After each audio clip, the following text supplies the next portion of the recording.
Hoje é o dia 7 de maio do ano da graça de nosso Senhor Jesus Cristo de 2023. Estamos no Seja Barra, Centro Espírita Joana de Ângeles, Barra da Tijuca, Rio de Janeiro. Esse é o nosso Cronos e o nosso Topos, nosso tempo e nosso espaço, que o Senhor nos ofereceu para buscarmos a teoses, a compreensão de que somos de natureza divina.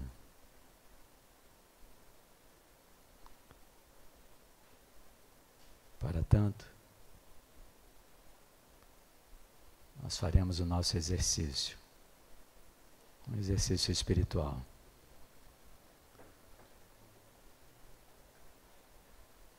Uma busca do Senhor em nós e de nós todos no Senhor.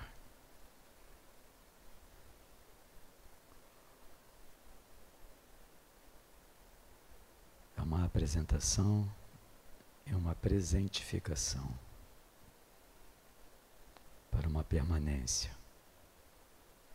Ele nos habita, nós o habitamos. Nós não temos consciência disso. E o seu trabalho é o de nos abrir o entendimento de que Ele e nós somos um, como Ele e Deus são um.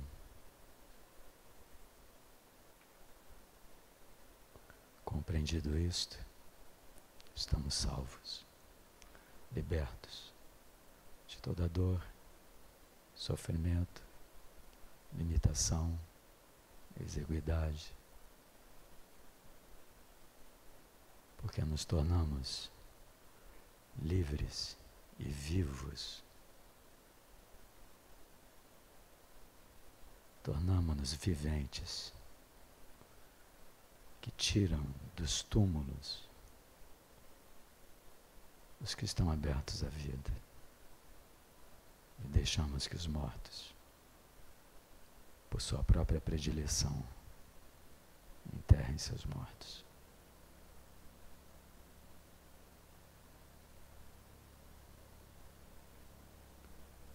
Então vamos relaxar o corpo,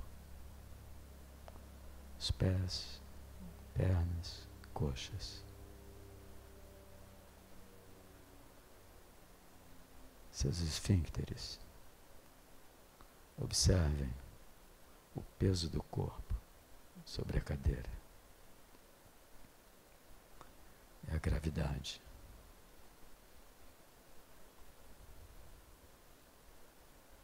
Nos atraindo para o centro.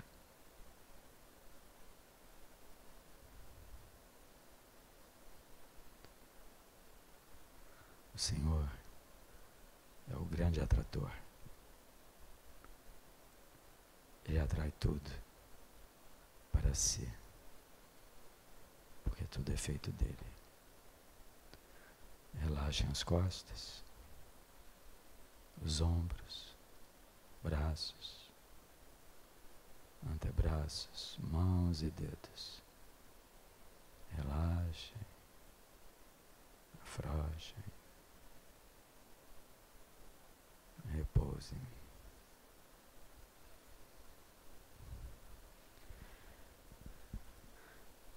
Vamos permanecer imóveis.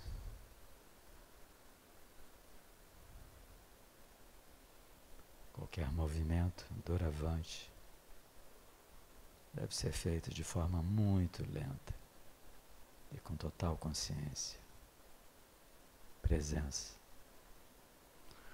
porque o nosso exercício é de atenção. Sem atenção, estamos distraídos. Essa é a condição do mortal, do homem no mundo. Relaxem os lábios, pálpebras, testa,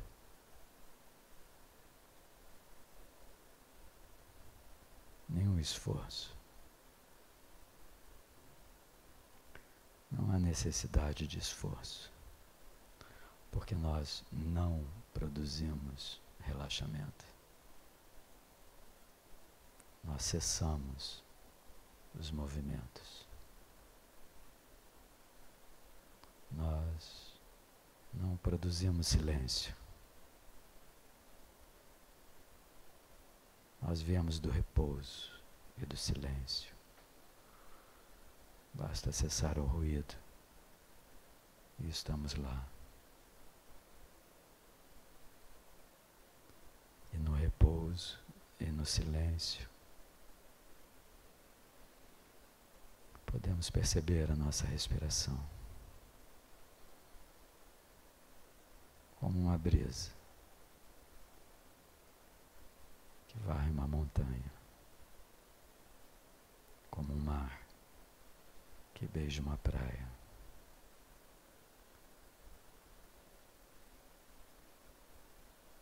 Apenas percebemos, não interferimos. Existe alegria quando o sopro divino, o ar, o espírito, pneuma, penetra o nosso sistema. Observem a mente. Existe silêncio, quietude, Hezekiah, paz, Eirene, quando soltamos o ar, entregamos o sopro.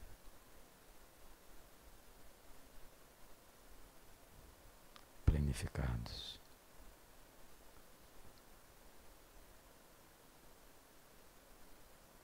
Do ser que somos.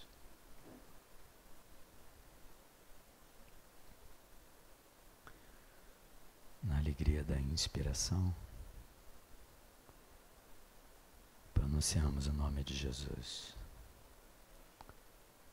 Jesus Cristo. Levem a sua mente ao coração.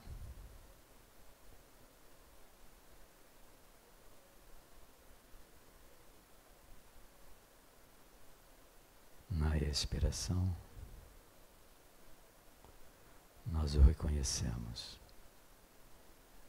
como Senhor todo misericordioso, o amor puro, que é toda doação, que dá vida, liberta, sustenta. Kyrie, Senhor, eleison, misericórdia. Inspirando, Jesus Cristo. Expirando, Kyrie eleison, Kyrie eleison, Kyrie eleison.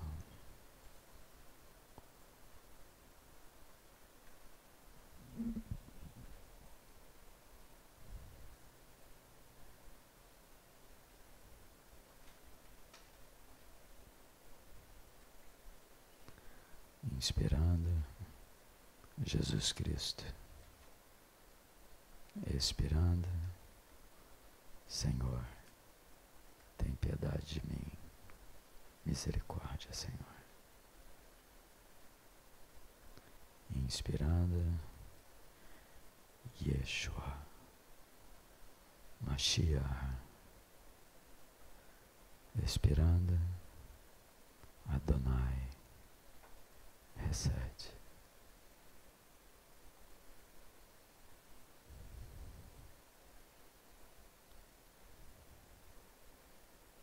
Jesus Cristo. Kyrie eleison.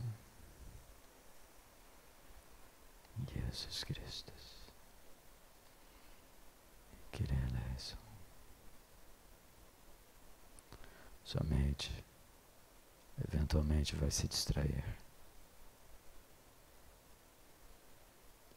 retorno de volta.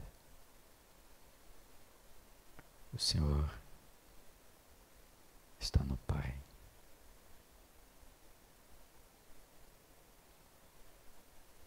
O Pai está nele.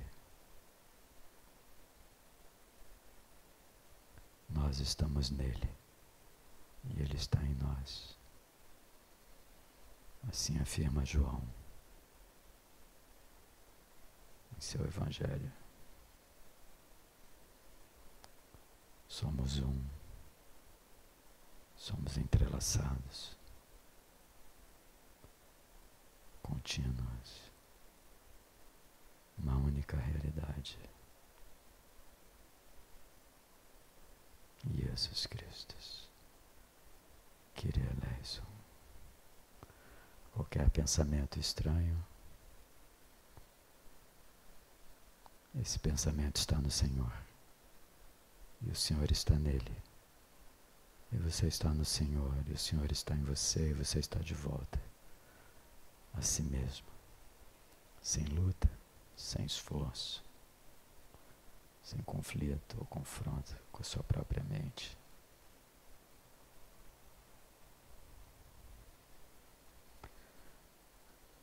Esse é o exercício. Respirem, respirem, repitam e repitam. Sempre com a respiração. É importante. Várias vezes ao dia.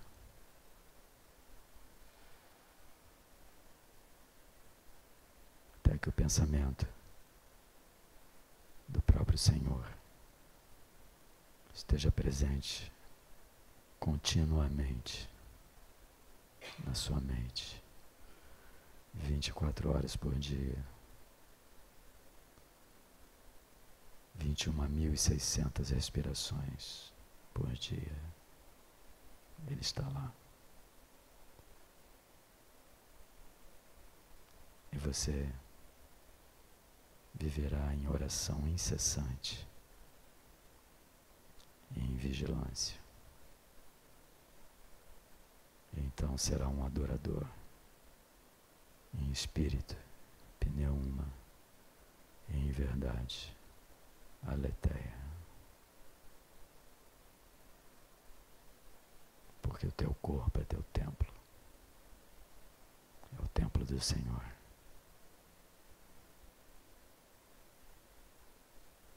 Onde habitamos com Ele. Nós somos a sua moeda, que devolvemos a Deus. Jesus Cristo. Kyrie eleison.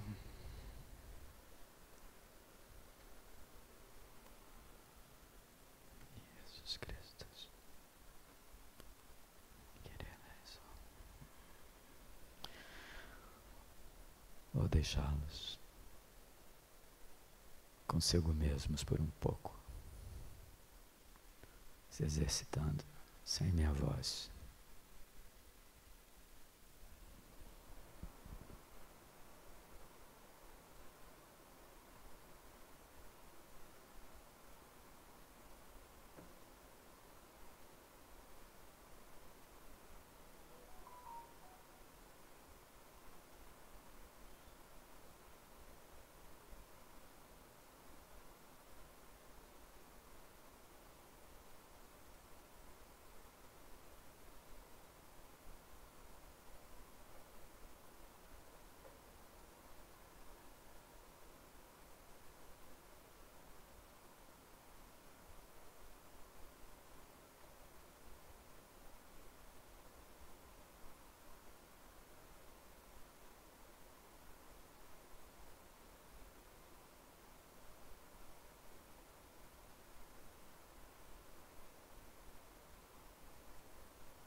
Christe Redentor meo, ex Patri Patris unice,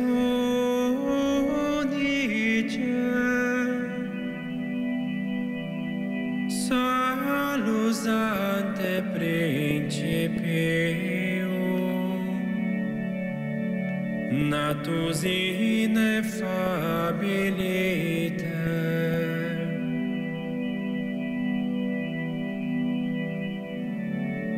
tu lumen tu splendor Patris, tu spes perennis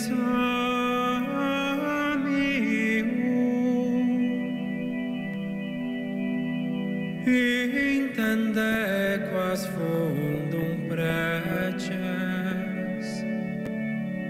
tui per orbe femuli,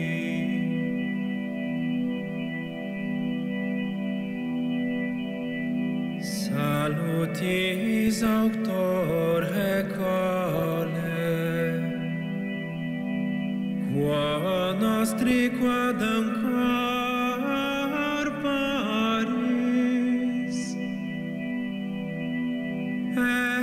ilibata Virgine,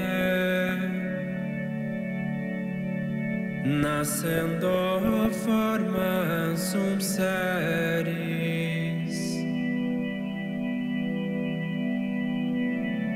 oppresses testatur dies, currens perennis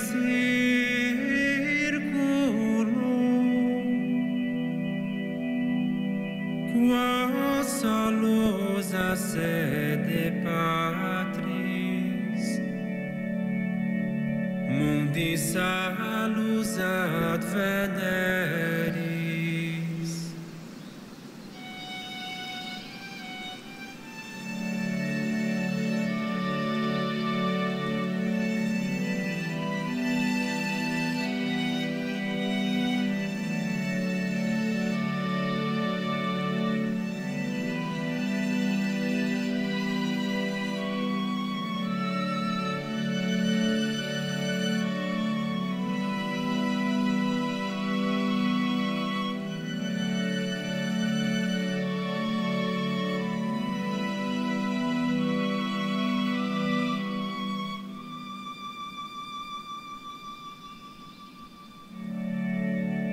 Cielo, terra, mare,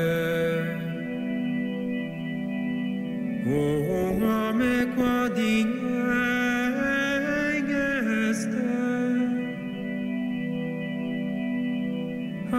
auctore adventus tui, lauda exultans canticum,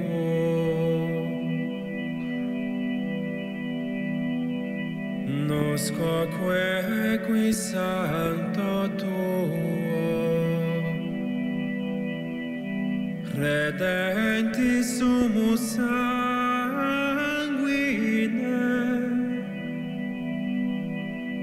adie natales tui,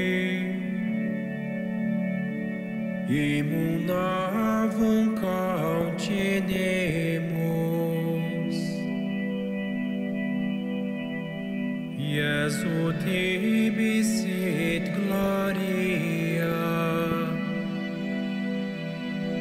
qui natus es de Virgine,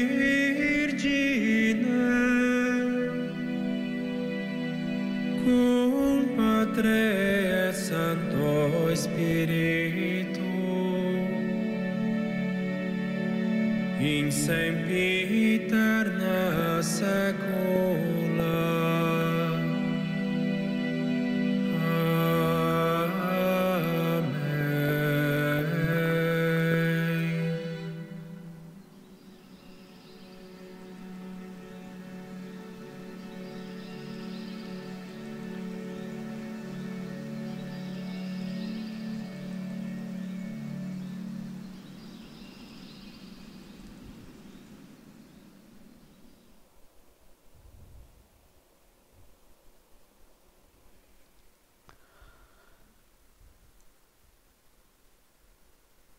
Vamos fazer o nosso murmúrio para ouvirmos o Novo Testamento.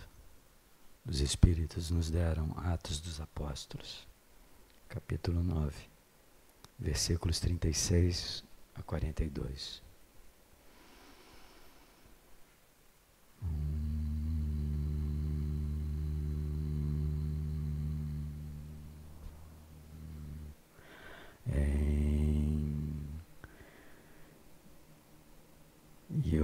Iopedetis em matetria onomati tabita re dier mene umene legetai dorcas auteem pleres ergon agaton kai elemosonon on epoie egeneto de entais remerais ekeinais astenasan autem apotanem lousantes de etecam autem em hiperu engus de cines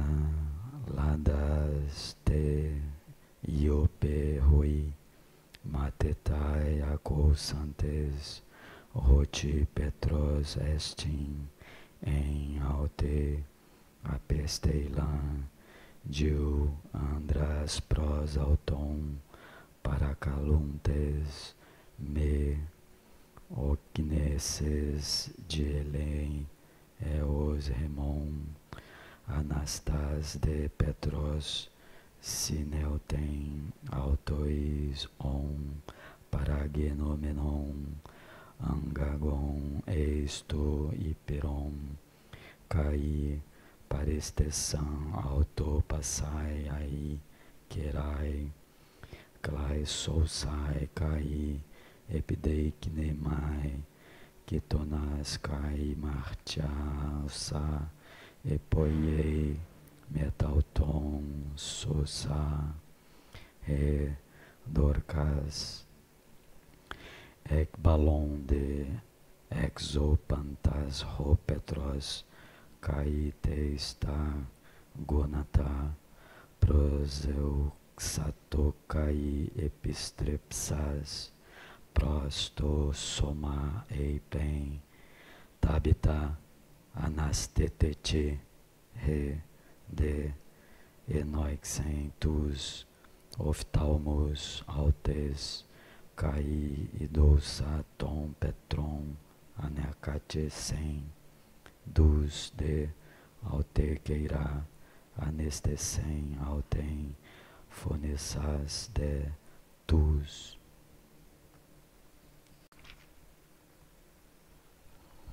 agios caitas queras parestesen autem sosam gnoston de egeneto catolestes iopes kai epistesan poloi epiton kyrion egeneto de hemeras icanas meinai em iope para tini simoni bisei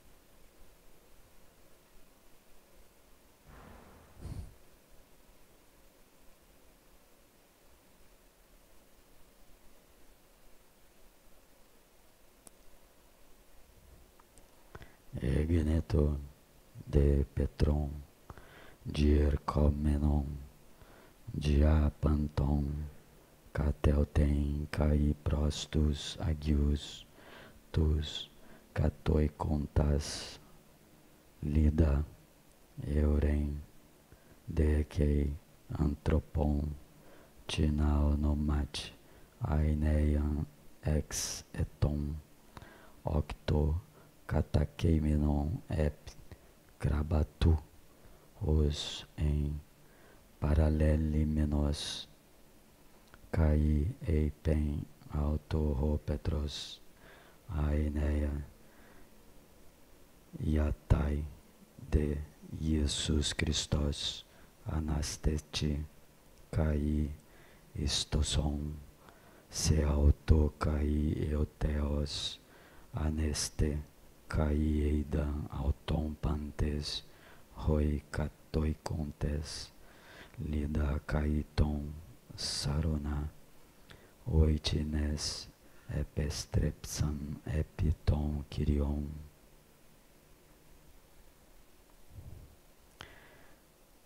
Aconteceu que, passando Pedro por toda parte, desceu também aos santos que habitavam em Lida. Encontrou ali certo homem chamado Enéias, que havia 8 anos jazia de cama, pois era paralítico. Disse-lhe Pedro: Enéias, Jesus Cristo te cura. Levanta-te e arruma o teu leito. Ele imediatamente se levantou. Viram-no todos os habitantes de Lida e Sarona, os quais se converteram ao Senhor. Havia em Jope uma discípula de nome Tabita, nome este que traduzido quer dizer Dorcas. Ela era notável pelas boas obras e esmolas que fazia. Ora, aconteceu naqueles dias que ela adoeceu e morreu. E depois de a lavarem, puseram-no no andar de cima. Como Lida era perto de Jope, ouvindo os discípulos que Pedro estava ali, enviaram-lhe 2 homens para que lhe pedissem: não demores em vir ter conosco. Pedro atendeu e foi com eles. Tendo chegado, conduziram-no para o cenáculo, e todas as viúvas o cercaram, chorando e mostrando-lhe as túnicas e vestidos que Dorcas fizera enquanto estava com elas. Mas Pedro, tendo feito sair a todos, pondo-se de joelhos, orou. E voltando-se para o corpo, disse: Tabita, levanta-te. Ela abriu os olhos e, vendo a Pedro, sentou-se. Ele, dando-lhe a mão, levantou-a e, chamando os santos, especialmente as viúvas, apresentou-a viva. Isto se tornou conhecido por toda Jope, e muitos creram no Senhor. Pedro ficou em Jope muitos dias, na casa de um curtidor chamado Simão. Senhor Jesus, nós te buscamos. Rogamos as tuas bênçãos para o nosso estudo. Tu que removes a nossa paralisia e nos tiras da morte, dando-nos a vida. Nós te pedimos que nos envie o Espírito de João, seus discípulos, nossos amigos, que retornaram em grandes grupos, orientados por Francisco. E nossa casa, Senhor, segue a tua tradição, a tradição de João. E nós te suplicamos, abençoa-nos com a luz que tira-nos da cegueira. Abençoa-nos com a tua força que nos mobiliza o corpo. Abençoa-nos com a tua vida, para retirares de nós a secura de nossas almas, para que, vendo, nos movamos em direção a Ti e vivos Te servamos aqui neste mundo, louvando-Te, entregando às outras almas o Teu Evangelho. Faça de nós discípulos como Pedro, e que Tuas obras se manifestem através do vazio de nós mesmos, planificados da Tua divina presença. Amém. Vamos espreguiçar, respirar fundo.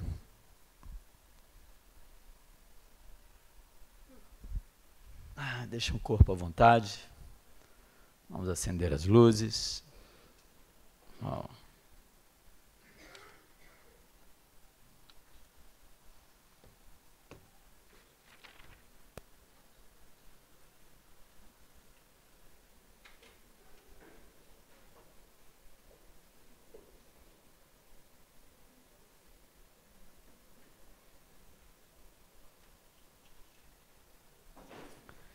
E chegou a nossa luz, falando de luz, pedindo luz. O Senhor enviou.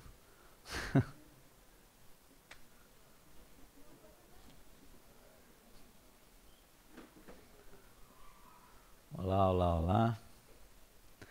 Vocês podem se aproximar, ninguém vai... Tudo bem? Xande está bem? Eles estão preparando a gente, né? Para a partida dela.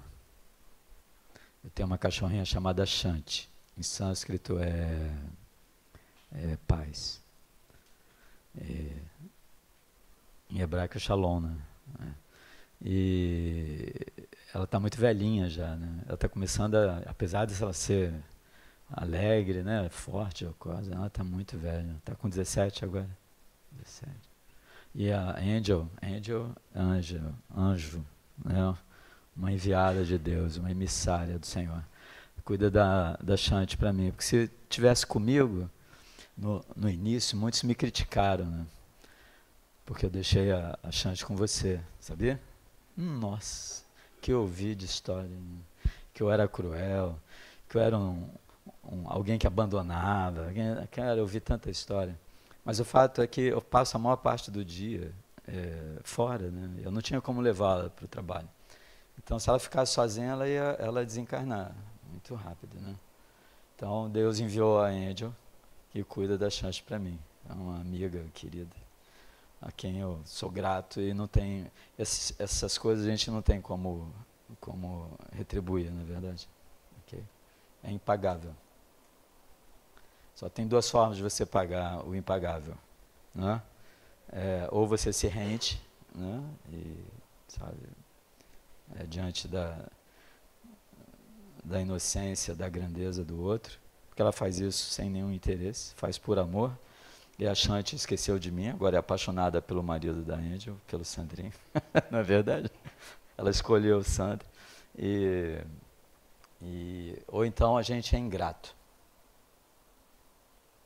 Normalmente, dívidas impagáveis, as pessoas se tornam ingratas. Não é isso?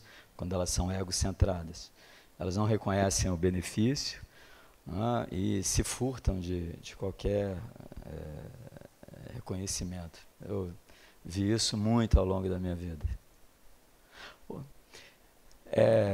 Eu li uma passagem, que eu abri, e eu li Dorcas.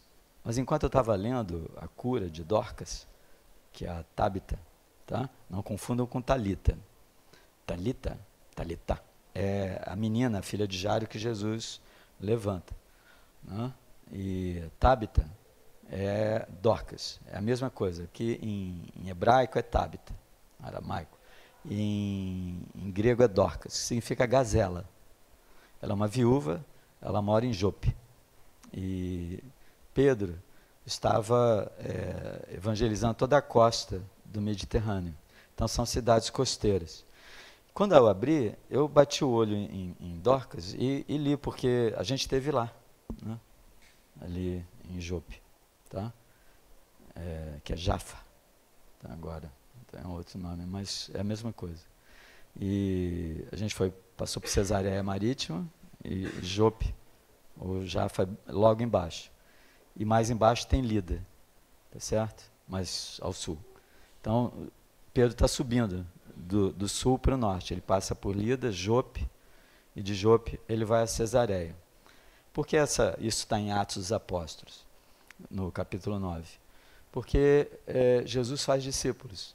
Vocês vejam que João Batista, os discípulos dele não batizavam, os discípulos de Jesus mergulhavam, batizavam. Então, é um movimento diferente. Você vê que Jesus dá autoridade a seus discípulos para curarem, expulsarem demônios, não é verdade? E pregar o evangelho e batizarem. Então, Pedro faz isso. Ele já tinha feito no templo, né, quando ele cura um homem aleijado, um deficiente, né, um cadeirante, que na época não tinha. Né, então eles ficavam nos leitos jogados assim, ou em tapetes e tal. Então ele passa em Lida e cura o Enéas. Ele se torna uma pessoa muito conhecida. A distância é de mais ou menos 18, 20 quilômetros de Lida até Jope. Tá? Então a notícia corre, porque aquele homem estava doente há 8 anos. Alguma doença neurológica, ou ortopédica, ou reumática. Não, a gente não define exatamente, ele perdeu os movimentos. Né? Então ele não andava. E Pedro cura. Né? Você vê que Pedro invoca o nome de Jesus e ele fica curado. Ele o cura, não é Pedro que o cura, é o Senhor. E Jesus sempre dizia que era a fé da pessoa que o curava, normalmente era assim. Então, a notícia se espalha, obviamente. E Dorcas, né, ela é uma viúva, ela é nomeada, ela tem um nome e ainda ela é designada como discípula do Senhor. E ela é uma viúva, e ela faz obras de amor, ela cuida de outras viúvas. Né? Como mães que perderam seus filhos, muitas mães iam ao Chico, né, e saíam de lá com as cartas e se tornavam mães de outros filhos, cuidando de órfãos, isso, aquilo, outro, né, em nome de seus filhinhos. Então a Dorcas, né, e a viuvez em Israel daquele tempo, ou a orfandade, era uma coisa muito dramática. Porque não tinha INSS, não tinha aposentadoria. Se a mulher não tivesse filhos, que é o caso de Dorcas, não, né, ou não tivesse bens, ou parentes, homens, irmãos, né, ela estaria em maus lençóis. A sogra de Ruth, no Antigo Testamento, né, ela volta para Israel porque ela enviuvou. E as duas noras enviuvaram. E as duas noras não tiveram filhos, elas não tinham homens para cuidar delas. Por isso que elas voltam para Israel. Né? Uma das noras acompanha Ruth, acompanha a sua sogra. Tá? E o nome dela é Ruth. A outra segue para Saúde, porque nenhuma delas é judia. E Ruth diz assim, não, onde você for eu vou, não importa. Se você está voltando para Israel, eu estou voltando para Israel com você. Lá ela tem um irmão do marido, né, que morrera, a viúva. E ele acaba se encantando. Tem toda uma história. Vocês peguem um livro Ruth e leiam. Ruth vai ser bisavó de Davi. Interessante isso, né? Okay? Então o livro todo vai se fechando, porque Davi vai ser da linhagem, Jesus vai ser da linhagem, né, do tronco de Davi. Então, a viuvez era muito triste, porque se a mulher não tivesse recurso, ou família, né, homens para cuidar dela, o destino dela era a miséria, a mendicância, a pobreza. Entendeu? Então você vê o que a Dorcas faz. Ela cuida dessas mulheres. Ela faz túnicas, vestidos, portanto ela alimenta. Portanto, Dorcas é rica. Ela tem grana para ela poder fazer tudo isso. Okay? E ela, né, em Jope, é muito conhecida. Então, a notícia chega, ela é amada, ela adoece, a doença grave, rápida, né? Eles mandam emissários 18 quilômetros, a pé você faz isso em quanto tempo? Né? Umas 4, 5 horas, né? 5 horas você faz 18 quilômetros, 20, né? 5 quilômetros para ir, 5 horas para ir, 5 horas para voltar. O que aconteceu com ela? Foi embora. Okay? E quando Pedro chega, ela já está lavada, né? E já está no andar superior. Né? Porque eles normalmente, você vê que ela é rica porque ela tem uma casa de 2 andares. Tá? Como a casa em que Jesus faz a ceia dele. Né? É no 2º andar, na casa de João Marcos, da família de João Marcos. E aí Pedro sobe, né? Olha a situação, vê aquelas senhoras todas viúvas que dependiam dela, chorando. Ele tem misericórdia. Ele tira todo mundo, como Jesus tira todo mundo do quarto da Talita. Talita significa menina, tá? E ele tira todo mundo do quarto de Tabita, né? Joelho no chão, ora ao Senhor, aí ele ora mesmo. No Enés ele não ora, ele só usa o nome de Jesus, não é isso? Aqui ele ora, porque você vai levantar. Jesus ora também quando ele levanta Lázaro, tá bom? Aí você vê que ele sobe, eles estão no andar superior, tá bom? E ali ela se senta, ela abre os olhos, né? E ele devolve a viúva viva. Né? A ideia do texto, eu acho interessante, porque eu voltei e li de novo. Né? Porque enquanto eu estava lendo, eles falaram assim, ô bobão, era outra, era para você ler do Enéas. Aí me dei conta, porque o Enéas é paralítico. E nós estamos entrando hoje no capítulo 5 de João, em que ele vai curar o paralítico na piscina de Betesda, né? Na Casa da Misericórdia, que é o nome do lugar. Então faz o maior sentido eles terem aberto nesse momento, mas você vê como a gente, né, pode ficar distraído. Então eu peço desculpa a vocês, a eles, né, pela estupidez, mas você vê que, de qualquer maneira, né, tem uma sequência, porque o capítulo 5 inteiro do Evangelho de João, ele tem um objetivo: levar o indivíduo, né, da cegueira à visão, da imobilidade à mobilidade, né, e da ausência de vida, da desidratação, né, de ser seco, né, para uma condição de vida, da água viva. Okay? Então tem toda essa sequência no capítulo 5. Em verdade, os capítulos de 4 até o último, o 12, tá, eles formam um bloco. Tá? O 13 para frente, do 13 até o 17 é a ceia de Jesus, tá bom? E depois é a prisão, a paixão, né, a ressurreição e tal. Então João tem esses 3 grandes, tem um prólogo, tem a descida dele, ele faz os discípulos. Observem que é diferente de você ter uma necessidade e encontrar a fé a partir da atenção a essa necessidade, de você ter a necessidade de encontrar o Senhor. É isso que distingue, né, os apóstolos, os discípulos dele. Todos esses homens, os 12 apóstolos, nós lemos aqui no capítulo 1, né, depois do prólogo, né, Jesus chamando, convocando os seus discípulos. Não é isso? Todos eles são homens sem necessidades físicas, né, sem mente perturbada, sem pecados no sentido de estarem interessados no mundo. Eles estão interessados em Deus, todos eles. E quando vem Jesus, eles o seguem. Jesus não faz nenhum milagre. Eles não estão aleijados, cegos, surdos, mudos, endemoniados. Eles são homens que querem o sagrado. Você vê, eles aderem imediatamente ao convite, né, ao anúncio de uma boa nova. Certo? Em seguida, Jesus desce, encontra Nicodemos. Estou fazendo só uma recapitulação rápida. Aí no capítulo 2 vai ter o encontro de Jesus, né, com Nicodemos e tal. Então ele vai para Jerusalém, para a Páscoa, e ele vai ao templo. Ele limpa o templo dos vendilhões, né, dos comerciantes, e à noite ele é procurado por Nicodemos. No capítulo 4, nós vimos a samaritana.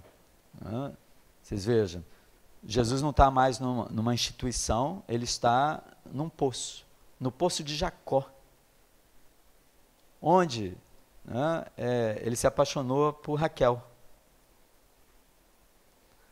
Então tem toda uma ligação. A gente nunca pode ler o Novo Testamento dissociado, desprendido, desligado do que as pessoas chamam de Antigo Testamento, que é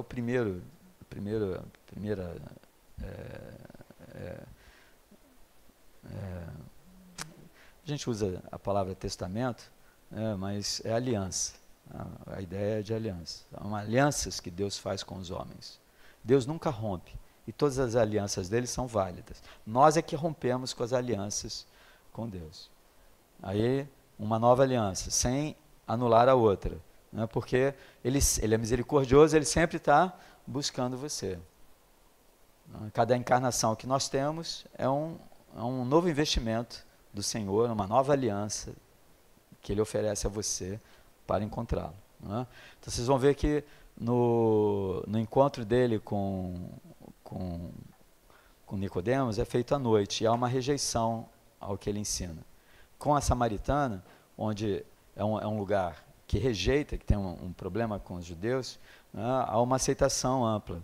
E ali Jesus diz que não é lá, nem em Jerusalém, o lugar de adoração, mas é no próprio espírito, em espírito e em verdade. Que ele começa a indicar que o templo verdadeiro é o corpo do homem, né, como o corpo dele é um templo. Se o corpo dele é um templo, o que é o seu corpo? O seu corpo é um templo.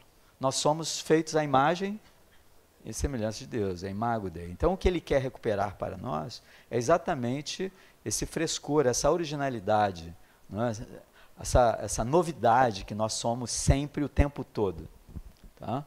Nós somos eternos num mundo que passa. Em verdade, não é?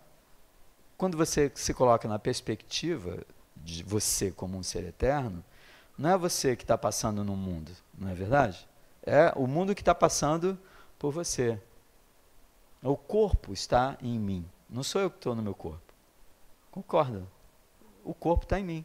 Tanto é que meu corpo deixa de estar, ele não estava, ele passou a existir, cresceu, não, existe, nasce, cresce, amadurece, está em decadência, e um dia ele vai desaparecer. Quem permanecerá? Eu, aquele que eu verdadeiramente sou. Essa é a ideia que Jesus nos dá. Então esse mundo é um mundo transitório, é um mundo de passagem, né? Ele arma uma tenda aqui no mundo, todos os nossos corpos são tendas e templos, onde nós podemos adorar o Senhor, ou onde você pode usar para fazer comércio, onde você pode fazer transações com o seu corpo, né, em relação ao mundo, desprezando o sagrado, o encontro com o sagrado. Então, o texto de João vai nos remetendo a isso. Como há essa rejeição, ele subiu, passa pela Samaria, cura o filho do oficial do rei, que no início, quando o menino, vocês se lembram? Onde é que a gente está? Quando ele busca Jesus, ele sai de Cafarnaum para Caná. O que aconteceu em Caná? No capítulo 2. O primeiro sinal, as bodas de Caná, tá bom? E casem-se em Caná, né? Bom lugar para casar. Lá ele transforma a água em vinho, tá certo? Ele oferece um conhecimento transcendental. Ele começa a dizer que ele é a Torá viva, né? Que as interpretações das pessoas, né, são equivocadas em alguns aspectos, né, que fazem as pessoas ficarem cegas, aleijadas e secas. E a Torá é viva. Deus é Deus de vivos. Como você tendo a Torá, você pode ser um morto. Pode estar excluído do templo, excluído da vida. Então, para a ordem estabelecida, né, teocêntrica, no sentido teocrática, política, econômica, né, o que Jesus traz é ofensivo, é problemático, né, porque liberta o homem. E se eu liberto alguém, ela não pode mais te escravizar, não é verdade? Você vê que Jesus devolve às pessoas autonomia, independência e liberdade. Ele capacita o indivíduo a viver uma vida, né, autêntica em si mesmos, descobrindo a sua própria natureza essencial, que é o que realmente nos liberta. Então, ele vai para Caná, vai para Jerusalém, volta, passa pela Samaria, volta para Caná. Aí o projeto dele mudou.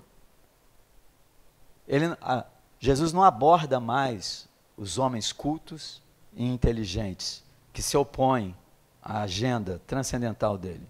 Ele mostra aquilo, né, que é o que Deus faz, que ele fez com Moisés. O que Moisés fez? Né? Deus se apresenta a Moisés, manda Moisés para o Egito, liberte meu povo. Moisés fez isso, levou para o deserto, e do deserto levou para a Judéia, tá certo? Onde é a Judéia. Então, lá eles chegam em Jericó, né, e daqui a pouco, em alguns anos, né, a região, né, entre lutas e isso, aquilo todo, até Saul e Davi, se estabelece o reino de Israel. Então tem uma trajetória aí de alguns séculos até o reino, né, de Davi ser absolutamente estabelecido e se tornar muito poderoso. O reino de Davi era muito poderoso. Isso deixa uma imagem, sabe, de grandeza, uma lembrança, né, de segurança, de poder. E eu posso viver, né, no meu país, como os judeus hoje vivem em Israel. Eu percebi isso lá, sabe? Nós temos a nossa casa, né? Não vai vir um nazista, um miserável me tirar da minha casa, porque eu estou na minha casa, na minha terra, entendeu? Não adianta você jogar míssil, eu tenho agora uma barreira, você não vai jogar míssil aqui. Né? Então, você voltou para... Dizem que há duas alegrias quando você viaja, uma quando você vai e outra quando você volta. Imagina você voltar para sua casa depois de 2000 anos, é uma coisa. Então, eles entram... Quantos anos eles ficam no deserto? 40 anos. Quantos anos esse homem está paralítico? No capítulo 5. 38 anos. Ele está batendo as botas. O 40, no Primeiro Testamento, na Primeira Aliança, significa o quê? Um número que flui, grande. Normalmente cobre uma geração, um reino, que é o tempo de vida médio dos homens daquela época. O sujeito que vivia 30 anos já estava, viveu 30 anos. 40 anos, puta, maravilhoso. Viver mais de 40 anos, começava a cair muito, entendeu? Poucas pessoas viviam mais de 40 anos. Por isso que a ideia de 40 é, assim, você está no fim da vida. A gente vai entender isso aqui. Então tem toda uma situação. Então quando Jesus volta para Jerusalém, ele volta para uma outra festa, que não é designada que tipo de festa é. Tá? Ou qual festa é. Sempre que João designa festa, né, específica, ele tem um objetivo, né, teológico em falar sobre aquela festa. Então a primeira é a Páscoa. Tá? Agora é uma festa. E Jesus vai entrar por uma porta, a porta das ovelhas. A gente vai falar disso também. Qual é o interesse nosso? Jesus, quando ele cura o filho do oficial do rei, você vê, quando ele sobe para Caná, ele é o quê? O oficial de Herodes.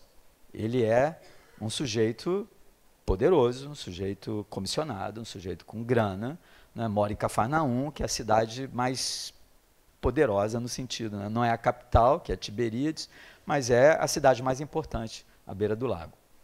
Né, ele vai com a autoridade dele, então ele sobe como oficial do rei, não é isso? Como um funcionário real, que tem um menino, certo? Ele se encontra com Jesus. Quando ele acredita nas palavras de Jesus, né, o menino, ele se torna o quê? Antropos.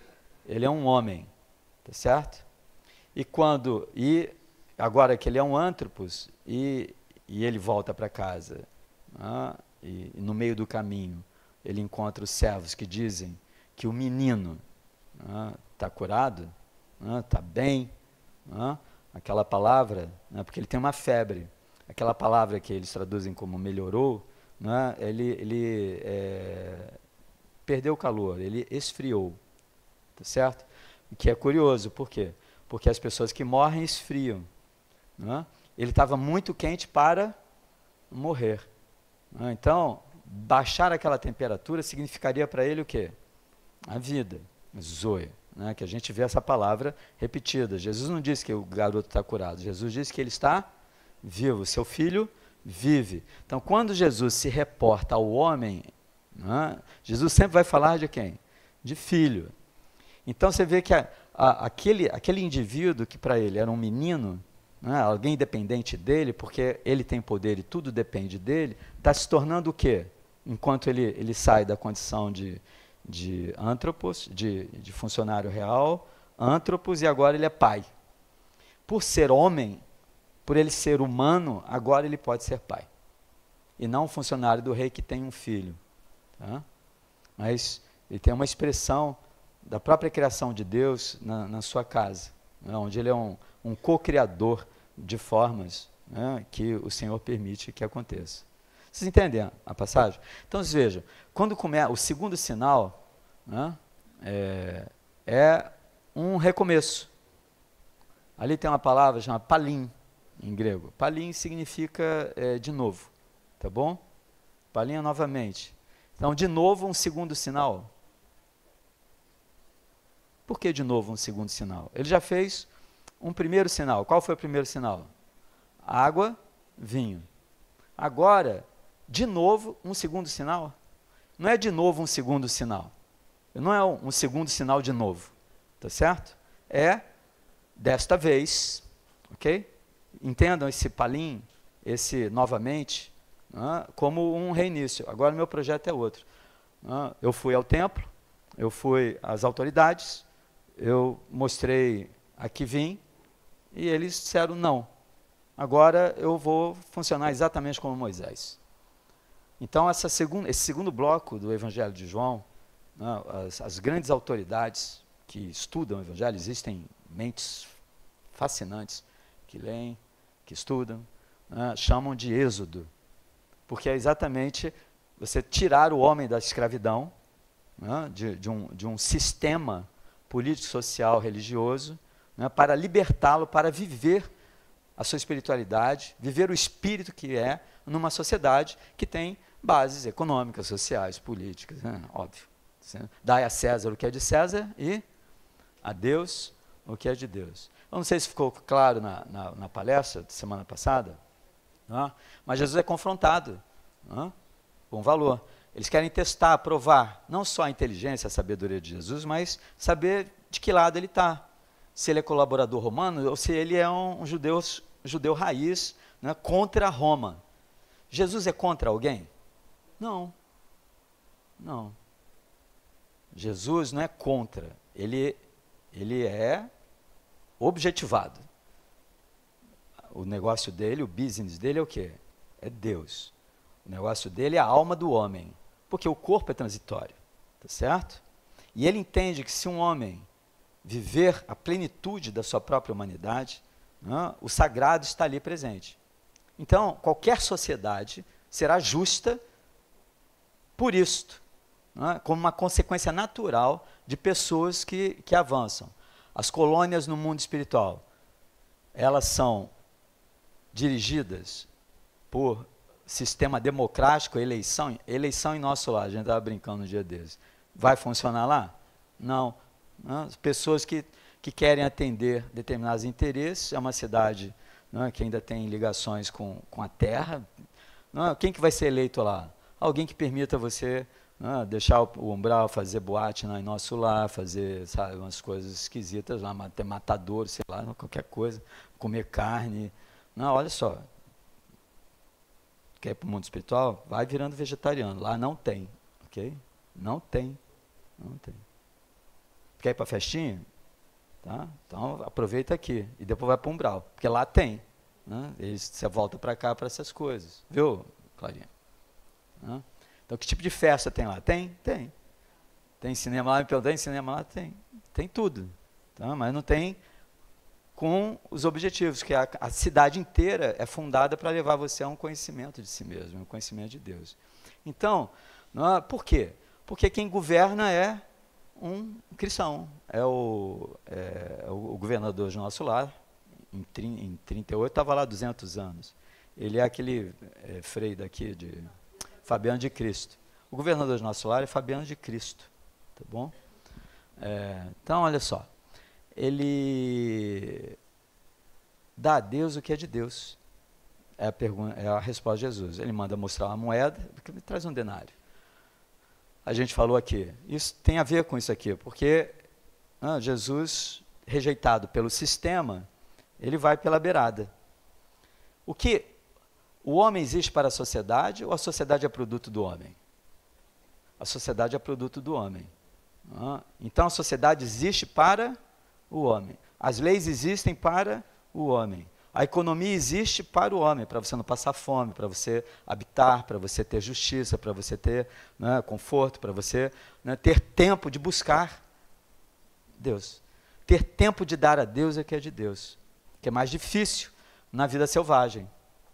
Não é? Porque se você pegar um animal, o que ele faz o tempo todo? O tempo todo ele está procurando o quê? Alimento, não é isso? Ele não cozinha, ele não tem fogo, ele não digere rápido. Qual a segurança que o animal tem na floresta? Eu estou buscando o meu jantar, mas tem um outro ali também querendo me jantar, não é isso? O sentido de polis dos gregos é segurança. Na polis você pode ser humano. Fora da polis você vive como bicho, como animal. Na polis tem divisão de trabalho, então pode sobrar tempo para você investigar filosoficamente a realidade. É daí que vem a ideia de que, para os gregos, de que escravos não podiam fazer filosofia. Não porque eles que eles vissem naqueles homens como inferiores, é porque eles trabalhavam o tempo inteiro. Se você trabalha o tempo inteiro, que hora você vai orar, meditar, ler Platão, Sócrates, vai ler os pré-socráticos, ler os evangelhos, ler a Bhagavad Gita, ler os Upanishads. Lá no meu consultório a gente lê a Bhagavad Gita e os Upanishads, às quintas-feiras. Quem quiser ir, está aberto. A gente começa 9h30, 10 horas, 11h30, sai de lá 1h, 1h30 da manhã. A gente saiu 2h30 da manhã, essa quinta-feira. Mas olha só, aqui eu tenho horário, lá tem horário? É uma alegria, não tem horário. Mas por que a gente faz essa hora? Porque nem eu, nem as pessoas que vão têm o quê? Tempo. É tudo escravo, tem que trabalhar, ganhar dinheiro, pagar conta. Tudo bobo, não é isso? Não é verdade? Então, dá a César o que é de César.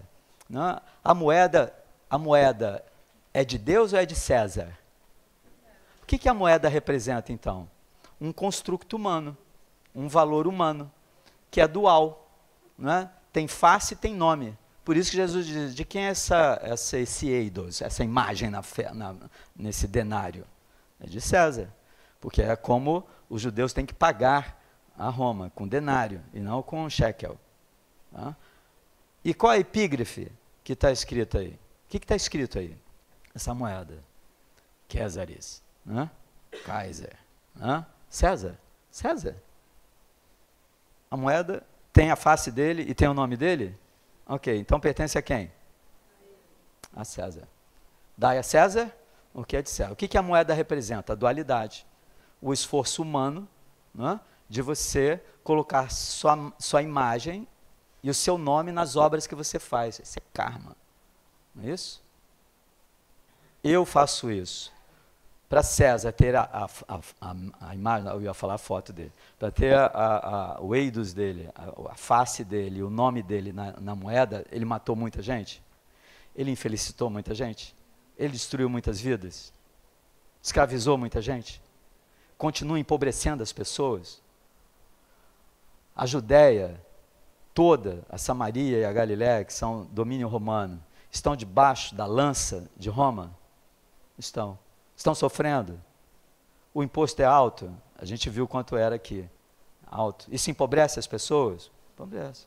Eu estou alimentando o romano né, que está se divertindo nas termas, né, e eu estou aqui ralando para ele se divertir. Isso vai gerando o que nas pessoas? Raiva, revolta. Só sobra para ele, eu não tenho nada. Eu tenho que sustentar esses caras. Mas se eu disser não, o que eles fazem comigo? Eles me matam. Então existe uma ordem jurídica, econômica, leis, uma série de coisas. Né? Tem a lei de Roma, tem a lei, né? Tem a Torá, tem a lei do templo, tem uma série de situações da sociedade humana construída pelos homens que Jesus não diz não para isso. Mas ele diz assim, isso pertence a quê? Ao mundo transitório, à dualidade, a uma construção humana. O que eu estou dando para você não é uma construção do homem. Este mundo é de Deus. As pessoas que construíram as cidades, elas são de quem? São de Deus. A inteligência que elas têm é de quem? É de Deus. Se você usa tudo isso mal, a moeda é do homem, mas o metal é de quem? De quem é o ouro? O ouro foi criado onde? Onde foi criado o ouro? Numa estrela. Onde foi criada a prata? Numa estrela. Onde foi criado o cobre? Numa estrela. Quem criou a estrela? Não é? Aí você vai seguindo até lá. Então, a quem pertence verdadeiramente o metal? Eu posso dar um valor para o metal.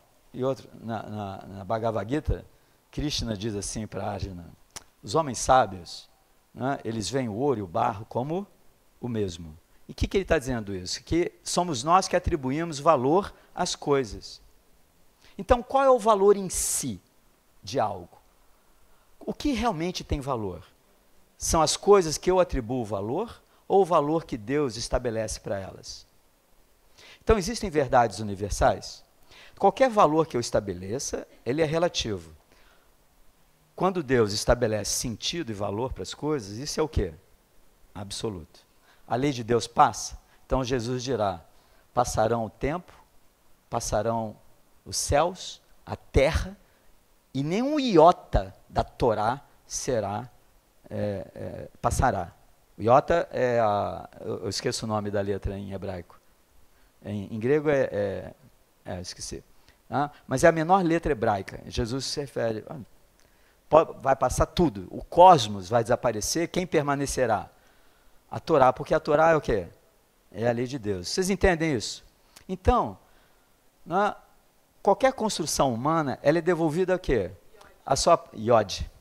É devolvida a quê? As relações humanas. Então, se eu faço mal a você, esse mal volta para mim. Não é isso? É o tributo. É a lei de causa e efeito. Mas, o que eu posso entregar a Deus, se tudo pertence a Ele? Os homens pertencem a Ele. As almas, o mundo, o cosmos é dele, feito dele. Eu só posso devolver a ele o quê? Aquilo que eu sou.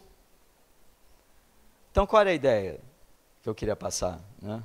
Mas eu fico olhando para a Iraci lá, agoniada com o horário, eu fico preocupado. Aí, a ideia é o seguinte, se eu tenho uma moeda que representa a dualidade e o construto humano dos valores, né, e que podem ser absolutamente injustos, embora nobres e louváveis dentro de um esquema de realidades transitórias, algo que eu posso devolver a Deus, que já é Ele mesmo, que pertence a Ele, é o quê? Sou eu mesmo. Aí pensa, qual a ideia? Nós não somos a imagem de Deus? O que tem na moeda? Uma imagem, de uma face, não é verdade? Ok? Tem um nome, certo? Quem é o homem que se aproxima do sagrado? Você vê, Jesus é a face divina, a face divina do homem e a face humana de Deus. Entendem a cruz? Na face dele, você vê Deus. Ele vai dizer isso para João, capítulo 14, para Filipe. Vem cá, vocês estão comigo? Mostra no meu Pai. Vocês estão comigo e vocês ainda não compreendem? Quem vê a mim, vê o Pai. O que ele está dizendo com isso? Que ele é uma expressão viva, humana, da divindade, certo? Esvaziado, não de humanidade, mas de um sentimento de eu que separa, que distingue, que faz superior, inferior, onde ele mostra a igualdade e a liberdade de todos. Então, ele é a face divina, do homem. E ele é a face humana de Deus. Então, na face humana de Jesus, eu encontro Deus. Na face, como eu posso encontrar Deus? Em que tipo de face? Né? Na face humana. Então, ele é a face divina, né, do homem, a face humana de Deus. Deus tem uma humanidade. Afinal de contas, ele criou o homem. Ele não criou um bicho. Ele criou os animais, plantas, num dia, os animais na manhã do sexto dia e os homens de tarde do sexto dia. O Evangelho de João é a finalização da criação. Você pode pensar o homem como um animal, ok? Zero problema. Biologia e tal. Mas, do ponto de vista transcendental, o seu cachorro pode conhecer Deus, embora ele seja uma expressão do Senhor, ele pode conhecer Deus? Qual é o valor de você ser antropos, homem? É você poder expressar a imagem de Deus em você. Então, o que você devolve a Deus? Né? Você que tem face e que tem nome. Você devolve a Ele, né, aquilo que você é realizado. E o que você é realizado? A própria divindade. Né? O que você pode escrever na sua face? Né? Paulo entendeu. Né? Já não vivo mais, né? Quem vive em mim é o Cristo. Tá certo? O homem velho morreu, tem um homem novo. Um homem novo que envelhece, um homem sempre novo. Por que ele é sempre novo? Porque ele é eterno. Ele não envelhece, então ele não passa pelo tempo. O tempo não o destrói. Não é um tesouro que os ladrões roubam. As moedas de César são roubadas. As moedas de César são fundidas e transformam-se em outras coisas. Né? Mas aquilo que você é, sempre foi. Você só tem que descobrir isso em profundidade. Então você devolve a Deus o quê? O que é a sua realização espiritual? É você, né, ser a face humana de Deus aqui na Terra. Então, Angel, para mim, é uma face de Deus, né, uma face humana de Deus, porque ela cuida da minha cadela. E ela é uma face de Deus para o Sandrinho, que é o marido dela, que ela cuida tão bem, né, com suas comidas transcendentais. Se vocês querem comer bem, vão aí, peçam a comida da Angel. E comida sem sofrimento, que é melhor ainda. Tá? Então, e quando você entende isso, né, ela é um anjo para mim, sem trocadilhos. Isso? Você pode encontrar a divindade ali, uma luz do Senhor ali, porque não tem nem interesse. Se alguma vez me cobrou para cuidar da Chante, nada, nunca. Né? O esforço, o trabalho, você sai de madrugada para cuidar dela, nada. Amor, amor. Isso? Então, tudo funciona com amor. Jesus é amor, ele entrega, né, um roteiro, uma diretriz de amor para as pessoas. Certo? Então, o segundo sinal, ele inicia uma trajetória de Jesus, que acontece lá na Galileia e vai acontecer agora onde? Na Judéia. É uma festa. Jesus vai ao templo, as multidões estão nas ruas de Jerusalém por causa da festa. Uma festa religiosa, é uma festa judaica. Tá? Mas Jesus vai ao templo? Não. Ele vai a um lugar onde estão amontoadas as pessoas que estão excluídas da sociedade, excluídas, inclusive, de poder entrar no templo. Os aleijados não entravam no templo, os cegos não entravam no templo, as pessoas com defeitos não entravam no templo.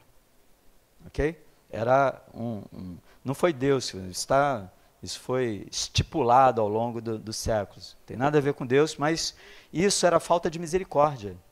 Tanto é que a piscina onde Jesus vai é a piscina de Betesda, que é a casa da misericórdia. Ele entra pelo portão das ovelhas. Então, Jerusalém tinha 12 portas nessa época. Hoje tem 8 lá, mas tem algumas fechadas. Mas ela sempre teve 12 portas. E a piscina de Siloé, o fosso de Siloé, né, são lugares amplos, 50 por 100 metros, é um lugar amplo, né, com alpendres. Alpendre é uma palavra árabe, né, mas com varandas, que também varanda é uma palavra hindu. Tá? Varanda é sânscrito e alpendre, mas significa a mesma coisa. Com colunatas assim. E tinham 5 entradas para as 2 piscinas, os 2 grandes fossos. Por que a porta das ovelhas e a piscina? Porque as pessoas que levavam as ovelhas para serem sacrificadas no templo entravam pela porta das ovelhas, certo? Tudo bem? E a porta das ovelhas era menor. Lá na igreja da Natividade, a porta é igualzinha da porta das ovelhas. Era para passar o quê? Não? Você é uma ovelha do Senhor. Você tem que se inclinar. Você é uma ovelhinha dele, que ele pastoreia, certo? Pense com isso na sua mente. Porque Jesus, ao longo dos evangelhos, vai dizer o quê? Eu sou o quê? O bom pastor. Eu sou a porta das ovelhas. Eu sou, né, a ovelha que tira o pecado do mundo. Não é assim que ele é designado por João? Olha que curioso. Jesus é a ovelha, ele é o pastor e é a porta. Ele é o conhecedor, ele é o conhecido e ele é o conhecimento.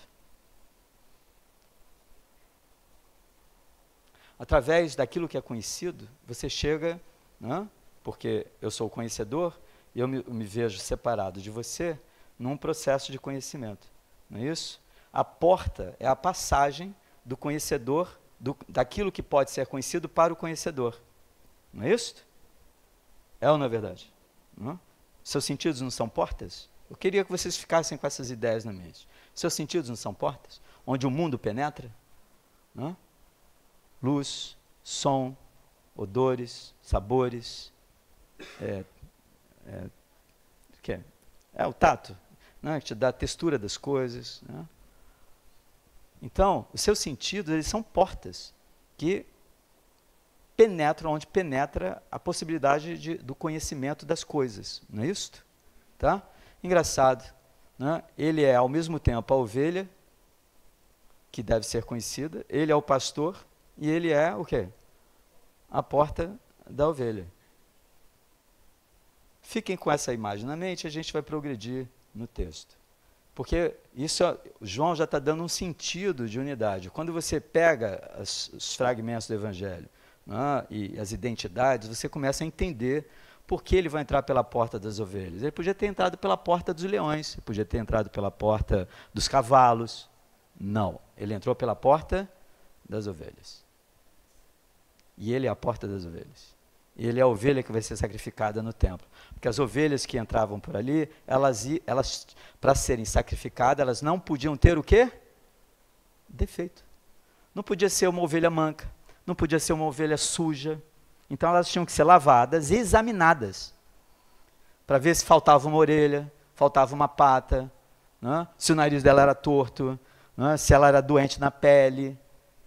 Então, você não podia levar qualquer animal para o templo. Ele tem que ser o quê? Imaculado, sem mácula, sem mancha, sem hamartia, sem defeito, sem pecado. O Senhor é o quê? É o Cordeiro de Deus que tira o pecado do mundo. E ele tem algum erro?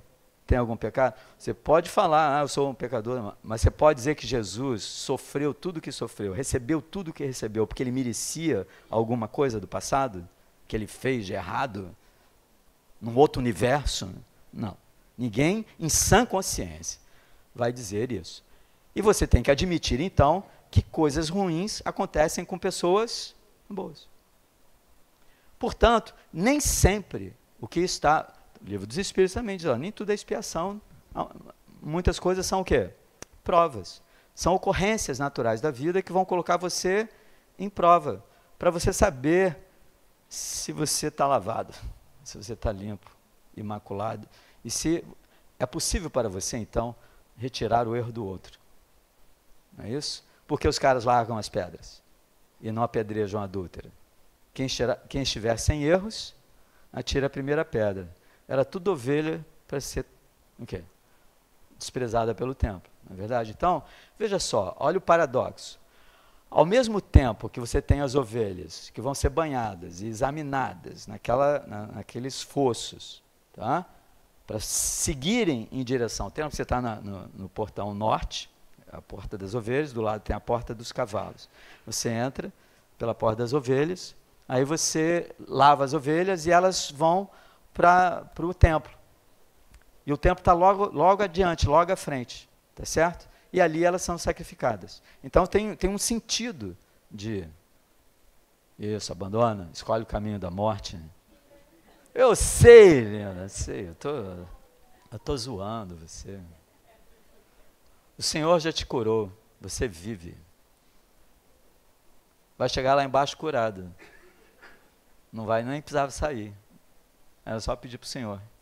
Tudo que pedirdes, né, em meu nome, eu concederei, eu realizarei para você. Então, vocês estão entendendo o que está acontecendo? Então Jesus não vai mais às autoridades, ao templo, mas ele vai onde tudo é sacrificado. O que tem junto das ovelhas que estão sendo separadas? As ovelhas que podem ser sacrificadas, das que não podem ser sacrificadas, das que estão tomando banho. Por isso, lá está cheio de gente sofredora. Tem uma multidão. Pletos, tem muita gente. Saudável ou doente? Doente. Cegos, aleijados e secos. São as palavras que ele vai dizer. E quando ele fala de multidão, ele está dizendo que todo mundo está naquela condição. Então ele está se referindo ao quê? À própria cidade na festa. Né? Das pessoas que estão excluídas de uma realidade espiritual que elas poderiam viver, não, mas que aquela estrutura de sociedade não é capaz de oferecer para as pessoas. Então a gente vai lembrar de Emmanuel em A Caminho da Luz, dizendo, civilização é toda sociedade, né, que ela é organizada para conduzir uma alma para Deus. E ele vai dizer, né, além disso, para ele, isso é como os espíritos, não é, Emmanuel? Como eles lá em cima definem civilização. Você está numa civilização, então ela está organizada para conduzir você ao conhecimento de Deus. Então a gente tem que pensar numa sociedade, não é, organizada, que nega a existência de Deus e que dá a você só César. Que não dá a Deus o que é de Deus, só a César o que é de César. Você fica fechado, né, numa agenda política, numa agenda social, numa agenda econômica e militar. É o que o mundo tem a oferecer a você. A aposta é essa. Então o século XX vai ver isso. Um século onde o materialismo, né, tanto de direita como de esquerda, né, é graçário, você vai ter o quê? Sociedades, né, enraizadas no prazer, no pão e no circo. Né, no prazer, onde você exclui os que não importam, os que não interessam, os que não produzem, como essa multidão à beira do templo. Numa sociedade que não te apresenta o sagrado. E quando ela fala do sagrado, ele está distante, indiferente, não é? Porque você está lá há 38 anos e você não se cura.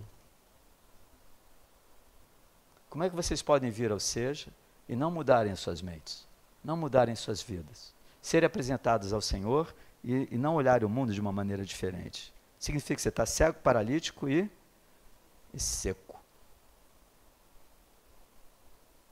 Mas o Seja tem isso para oferecer. O Seja enquanto uma expressão, uma célula, né, do Senhor no mundo. Okay? Então está acontecendo. Por que então acontecem coisas, né? As pessoas não avançam? Porque elas não estão interessadas. Estão costurando pano novo, remendo novo em tecido velho. Não funciona. Então, Porta das Ovelhas, né, está inundado. Porque se as ovelhas são lavadas lá para poderem, né, se tornarem habilitadas a entrar no templo, aí surgiu a ideia de que se um anjo, né, todo dia de manhã um anjo tocava a água, ela se agitava. E quando a primeira pessoa que chegasse, né, ela seria o quê? Curada. E esse cara está lá há 38 anos. A gente vai ver por que ele não consegue chegar. Óbvio. Se eu sou cego, eu vejo a água ser agitada. Se eu sou paralítico, eu vejo a água ser agitada. Não é isso?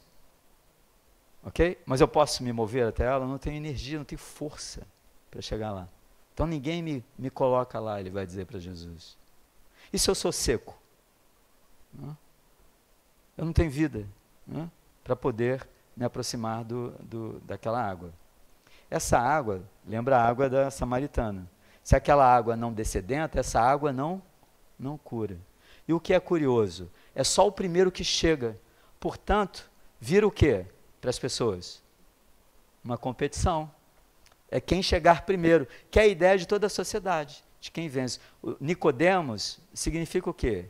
Nike-demos, é um nome grego, Nicodemos. Né? Nike é vitória, demo é povo. É aquele que é vitorioso no povo. De todo o povo, quem é o vitorioso? Ele, Nicodemos. Então vocês vejam que poucos têm muito e muitos não têm nada. Jesus está denunciando, né, uma sociedade injusta. E não é só a sociedade judaica, é a sociedade romana, é a sociedade grega, é toda a sociedade humana, porque ela é construída em cima de bases do tipo, dai a César o que é de César. Então, a gente vai entender o capítulo 5. Tudo bem? Podemos entrar no capítulo 5? Alguma questão? Estão chateados? Não. Desculpa. Mas é um preâmbulo. E a gente vai ver. Muda para mim.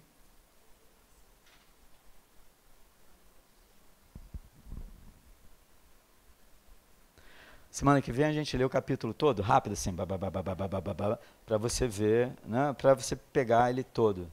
Porque ele vai curar esse homem, vai haver controvérsias. Vão se levantar vozes contra ele. Certo? Como no templo, quando ele expulsou os comerciantes de lá.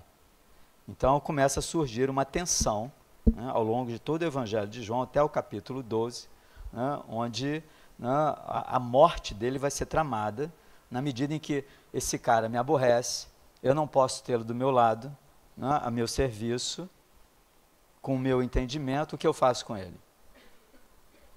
Ou eu prendo e calo, né, mas isso é um problema para alguns homens, prender não é suficiente. Você tem que fazer o quê? Você tem que matar, tá certo? Então começa a surgir um problema.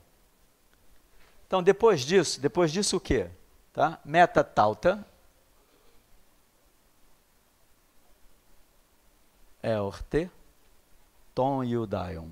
Tá? Depois disso, celebrava-se o quê? Uma festa dos Yehudim, dos judeus. Tá? A Luz não gosta, porque ela não compreendeu. Porque isso é um artifício o quê? Literário de João. Qual é o artifício literário de João? Quando ele fala de judeu e israelita. Agora, não é só a Luz. Você não compreende? É. João, vamos lá. João é judeu, romano ou grego? Persa, sírio. João é o quê? João é judeu. Judeu raiz. Raiz. Criado na Torá? Criado na Torá. Ele é inteligente? É. Ele está escrevendo isso nos anos 90. Tudo bem?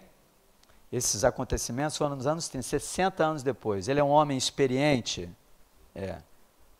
A igreja, os do caminho já foram perseguidos? Sim. Não? O que está acontecendo aqui? Não? Roma já começou a perseguir os cristãos nos anos 60. Por quê? Porque houve uma ruptura. Roma não mete a bota nos que hoje nós chamamos de cristãos, porque eles eram o quê?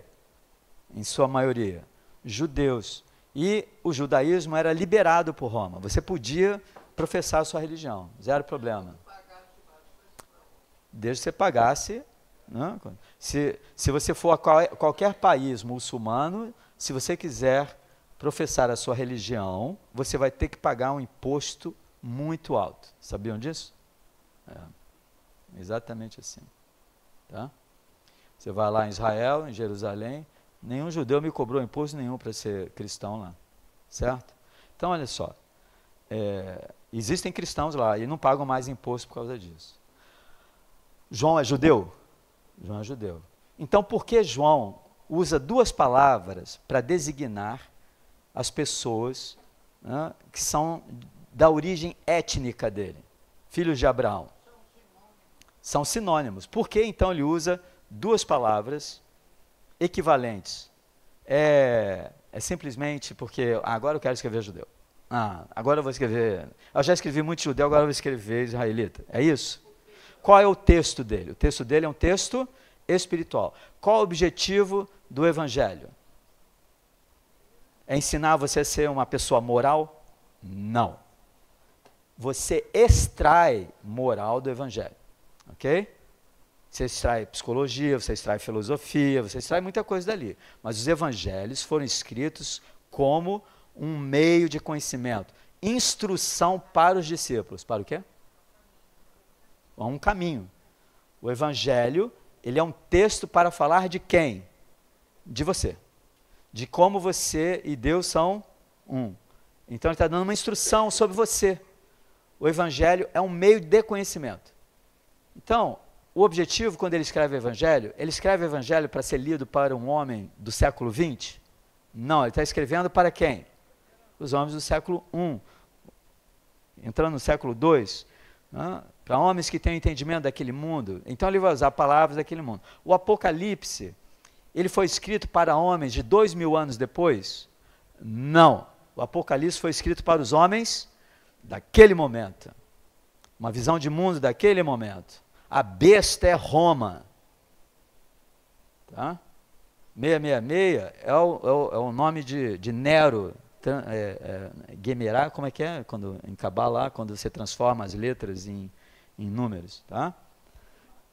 Gematria. É o nome de César. Então, olha só. Ele é um homem do tempo dele, ele é judeu, então por que ele distingue? Usa duas palavras. Quando ele usa a palavra judeu, ele está se referindo a quê? Aos homens que, apesar de terem nascido judeus, conhecerem a Torá, conhecem o caminho de Deus, poderiam ser homens sagrados, né? Eles se interessam só pelas coisas do mundo. Eles não são dignos da Torá. Eles não vivem a Torá. Vocês conhecem cristãos que não são dignos de serem chamados de cristãos? Eu conheço muitos.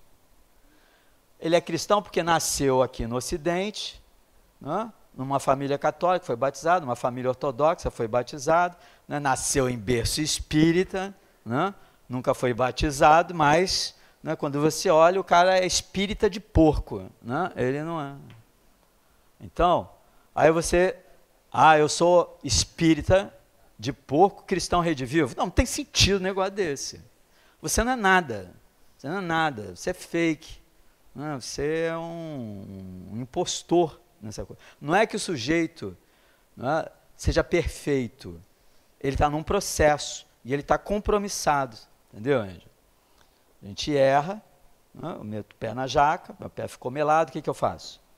Eu reconheço, eu tenho um conhecimento, poxa, fui desatento, eu lavo meu pé, sigo o meu caminho. Perdoo quem botou a jaca lá, quem não, ou fui eu mesmo que botei a jaca e pisei na jaca que eu esqueci. A gente faz essas coisas, não é isso? Então, nós somos responsáveis por nós. Esse homem paralítico que Jesus vai curar é responsável por si mesmo, e você vai ver isso no texto. Tá? Olha que interessante. Então, para João, sempre que você encontrar a palavra Yehudim, né, judeu, ele está se referindo a quê? A homens que nasceram judeus, de ventre judeu, de uma mulher judia, que foram circuncidados, né, fazem parte da aliança, mas não vivem a aliança. Então, ele olha para Caifás, para Anás, são sacerdotes do templo, sumo sacerdote, mas eles são judeus ou são israelitas? Judeus. Nicodemos começa como judeu e termina o evangelho como o quê? Israelita.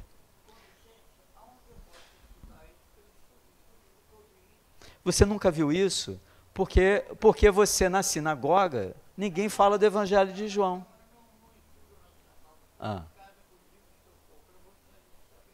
Eu te dou uma bibliografia. Eu tenho duas aqui em cima da mesa. Bibliografia de estudiosos, de teólogos, assim como existem teólogos judeus, não é verdade? Rabinos, gente que conhece profundamente a lei, existem teólogos cristãos, que conhecem profundamente os textos cristãos. Okay? Então, isso salta aos olhos quando você lê o Evangelho de João. Não tem como você ignorar. Senão ele chamaria todo mundo de judeu, ou todo mundo de israelita, ou de judeu israelita aleatoriamente, mas não é aleatório. É judeu. Por quê? Ah, Deus do céu. Você é israelita ou judia? Eu sou universal. Isso é um chá de romã? Não, é panelã mesmo. Cara, eu me esbaldei lá em Israel, né? Eles têm lá, aqui, eles não têm tantas frutas como a gente tem aqui, mas eles têm uma fruta lá que a gente não tem aqui nas nossas casas de sul. Sabe qual é? Romã. Madre de Deus, minha mãe do céu. Não, você chega lá, o cara pega, cara, o suco é absurdamente maravilhoso, cara. É muito bom, cara, muito bom. É uma experiência transcendental tomar suco de romã em Israel. O país perfumado. Eu não sei se é meu nariz espiritual, que eu sinto cheiro dos outros, eu sinto cheiro de aura, é uma droga. E é uma coisa maravilhosa. Mas, cara, tudo lá é perfumado. Tudo é perfumado. É impressionante. Eu ficava chocado assim, com os perfumes. Você não vê isso aqui nas ruas de onde eu sinto aqui dentro do seja e tal. Eu não sei se vocês botaram perfume, se é o perfume de vocês, da alma de vocês. Mas é isso. Então, olha só. Então, para João, judeu é o sujeito que nasceu biologicamente, etnicamente judeu, mas não vive eticamente judeu. Ok? Não é um seguidor da Torá. O homem para João, que nasceu judeu, etnicamente judeu, e é eticamente judeu, ele vai chamá-lo de quê? Israelita. Tá certo?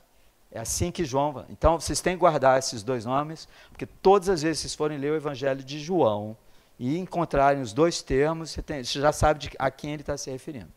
Então, essa festa é festa de quem? Dos judeus. Por quê? Porque não é para todos.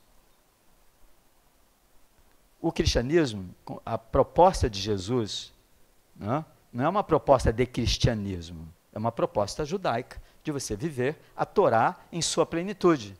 Eu não vim abolir a lei, eu vim dar plenitude.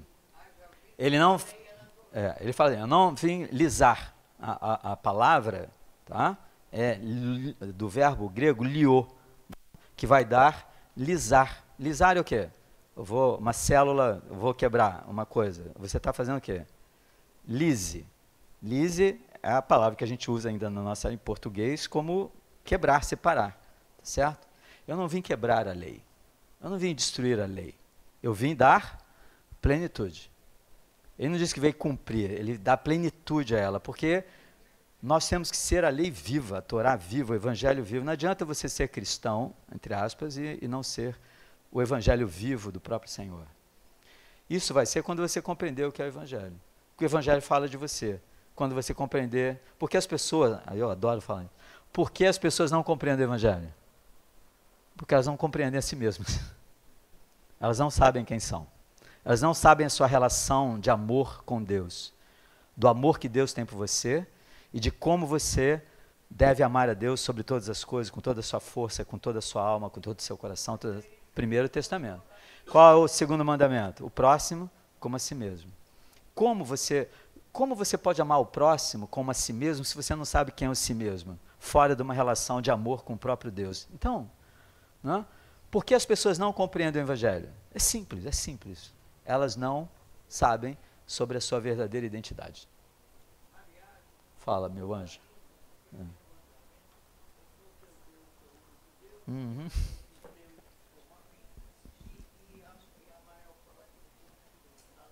Essa é a lei e os profetas. Toda a lei e os profetas é isso, ok? Então, estamos conversados? Jesus saiu de Caná e desceu em direção a Jerusalém. Ele entra pela porta de Jafa? Ou de Não. Ele entra por qualquer outra porta, do monturo, do lixão, onde as pessoas eram sacrificadas, se jogava as carcaças lá, era o lixo? Não, não vale Guiné, não. Não. Ele entra pela porta das ovelhas. Tá certo? Celebrava-se uma festa de quem? Dos israelitas ou dos judeus?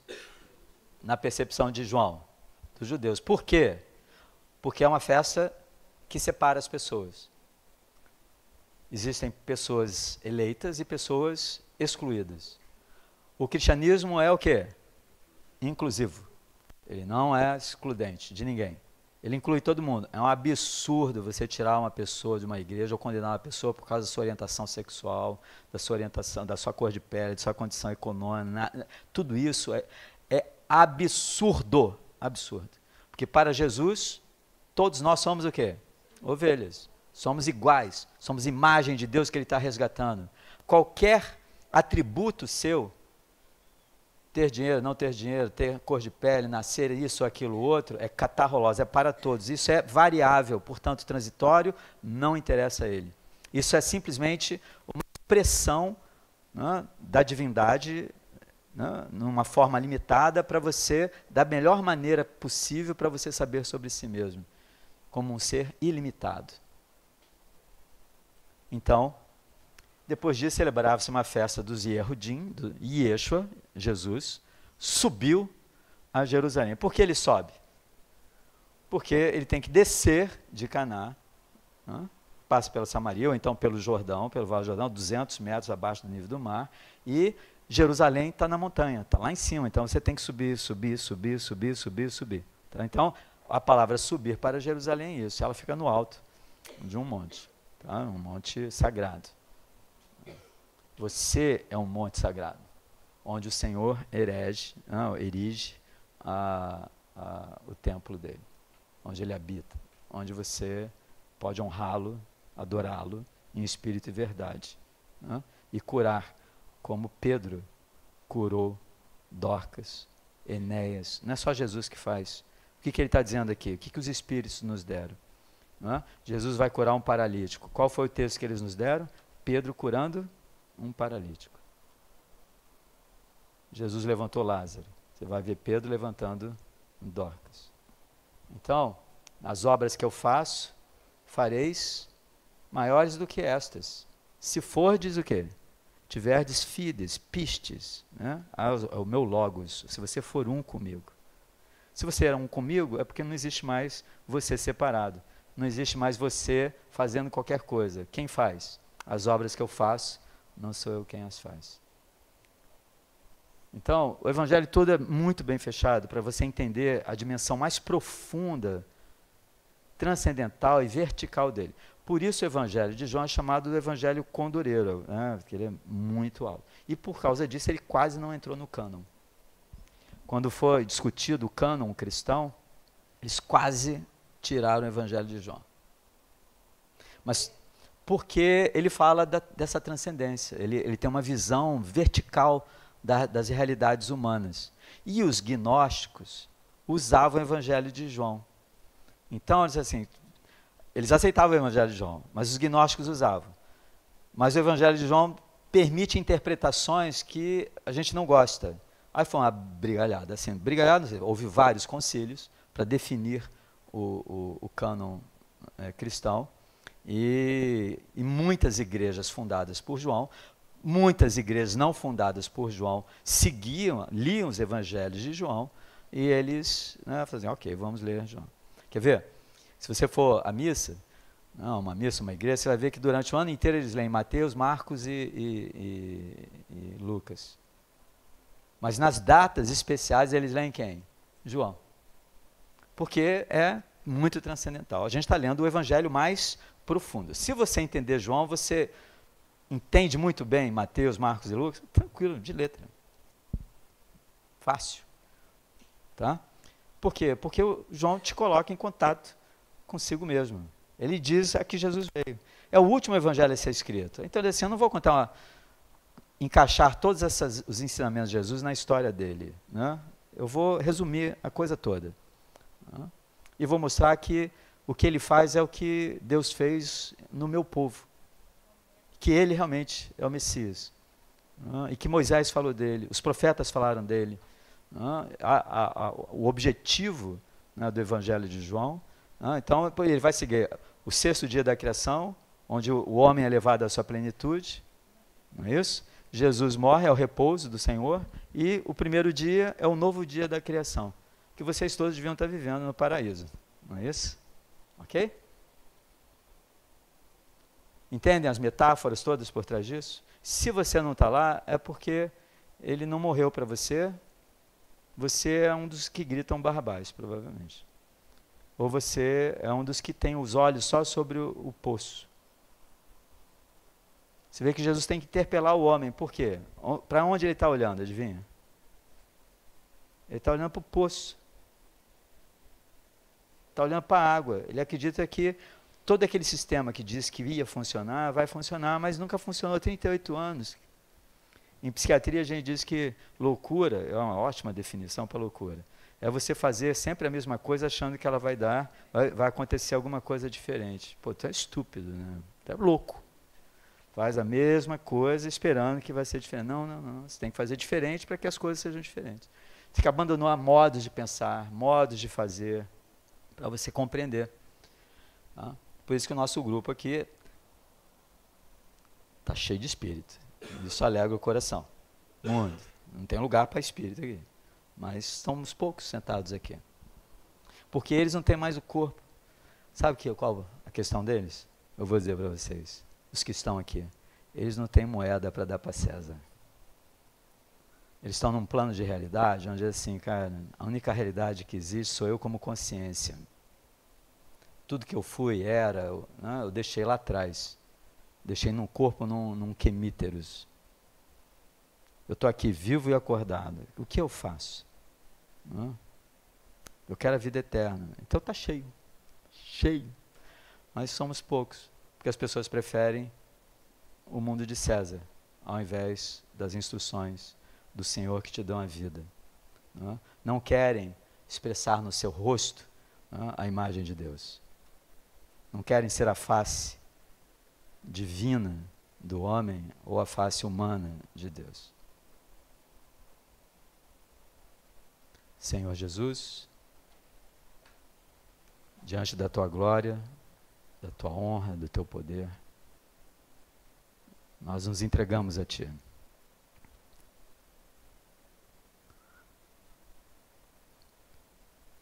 Tu és a vida. A vida que nos dessedenta, que nos faz florescer. Não a água de Betesda, mas a água viva que tu és, que nos vivifica, que nos move e que nos faz ver que tu estás em todas as coisas, em todos os seres, que tu estás em nós. E que tudo que existe, a nossa percepção separada, está unificada no teu amor e na tua presença. Porque somos um contigo. Tu és aquele que nos pergunta se queremos ser curados da nossa pobreza, da nossa ignorância, da nossa paralisia. Torna-nos ágeis para te buscar. Torna-nos fontes de água viva para jorrarmos para todas as almas, para que elas também se reconheçam. Tu és a própria água que vem a nós. Não precisamos ir a um fosso. Precisamos apenas te contemplar e aceitar as tuas palavras. Queremos ser curados para tomarmos o nosso leito, nos levantarmos e andarmos livres no teu amor e na tua sabedoria. Abençoa esta casa, todos os teus discípulos aqui presentes, que todos sejam felizes, que todos te alcancem. Amém.